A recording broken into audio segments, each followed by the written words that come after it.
Здравейте!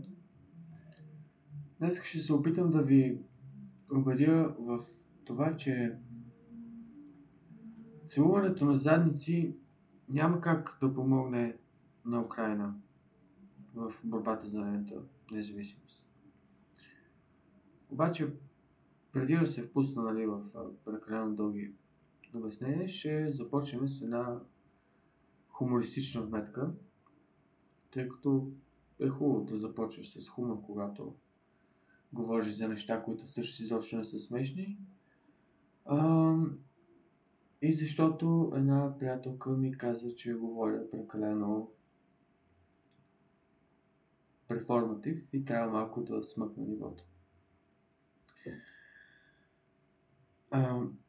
Забелязахте ли как всеки път, когато Мелони се обръщаше към Тръмп, тя го поглеждаше с един такъв поглед, който е изпълнен с нещо смесено между възхищение и топлина.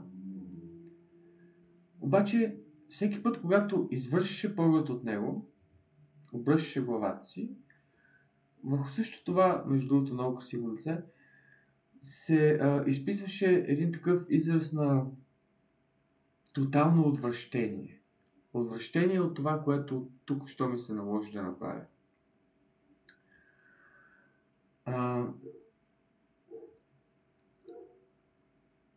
Това ми напомни за разликата между ефтината и между елитната проститутка. Ефтината проститутка, тя ще си отвори краката за 5 минути, колкото да може да направите няколко вътре-вънка.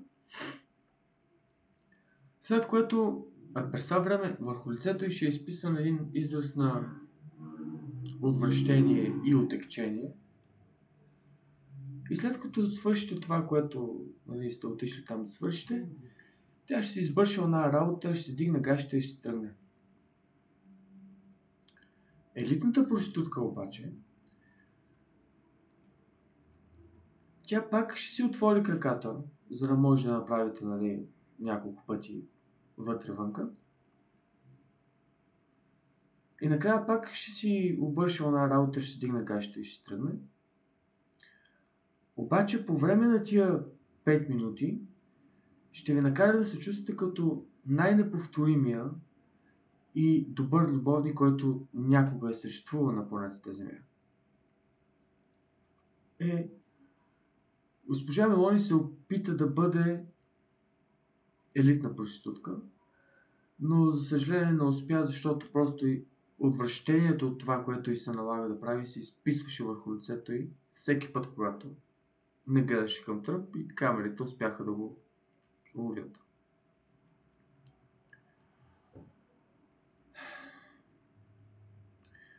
Обаче не мога да я виня, защото аз също бих бил отвъртен.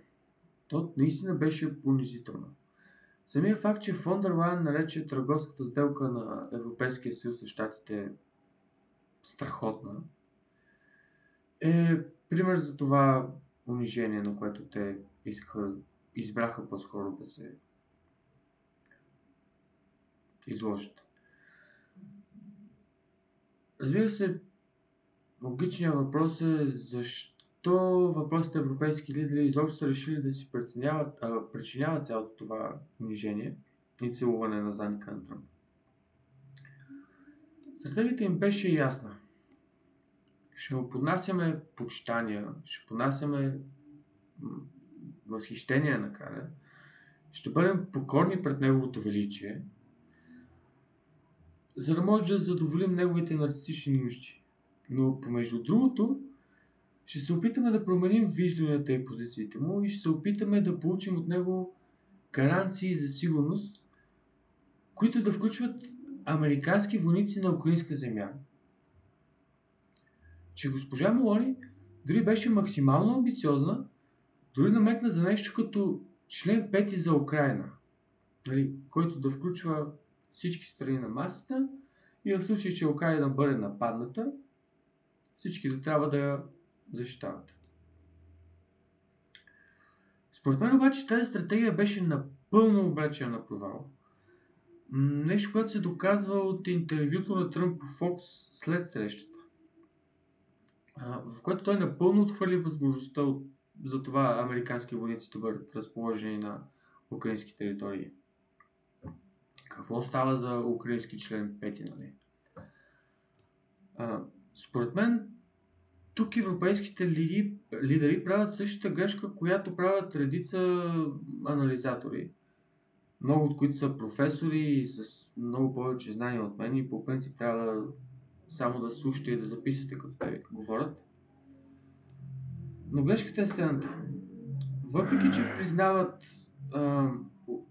очевидното му отклонение на личността, грандиозният нарцизъм, се опитват да поставят бариера между него и политиките, които той провежда. Сега, за един нарцисист е изключително трудно, буквално невъзможно да променя вижданията и позициите си, защото на първо място той почти няма такива. За него въпросните виждания и позиции са инструменти за представянето му в най-добрата възможна светлина. И именно това е причината, поради която Тръмп променя мнението си през 2 дена за различни теми. Нали? Сега, вярно е, че последният, който се е добрал до него за разговор, може да наклони в една или друга посока. Обаче това не е защото е успял да промени убежденията му, а защото е успял да го накара да си мисли, че една или друга теза ще го накара да изглежда по-добре, по-силен, по-грандиозен. От друга страна, единствените убеждения, които нарцисите наистина имат, са тези, които те вярват с абсолютна убеденост, че ги представят в най-добрата светлина. И абсолютно никой не би могъл да ги убеди в обратното. За Тръмп такова разбиране е, че правото на силата превъзхожда силата на правото. Че ако някой има капацитета, военен или финансов, или какъвто и да било друг, да направи нещо, то нещото е напълно нормално и в рамките на приемливото. И за съжаление това е позиция, която американският президент напълно споделя с Путин, въпреки че психологическият профил на Путин е малко по-различен. За това Тръмп говори за анексация на Гренландия, за това намеква за присъединяване на Канада към щатите и за това той и цялата му администрация всъщност се опитва да оправдае игнорирането на решение на съда, касаещи, нали, безумната му емигрантска политика, емиграционна, с това, че е получил гласа на мнозинството. И тъй като е получил гласа на мнозинството, тъй като му е дадена тази сила, той може да прави каквото си иска, без да се съобразява с каквито и да е норми, били то морални или законови.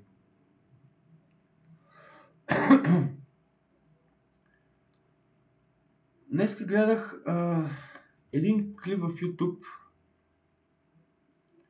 на LBC радио. Те си имат YouTube канал, ще ви оставя линк в описанието.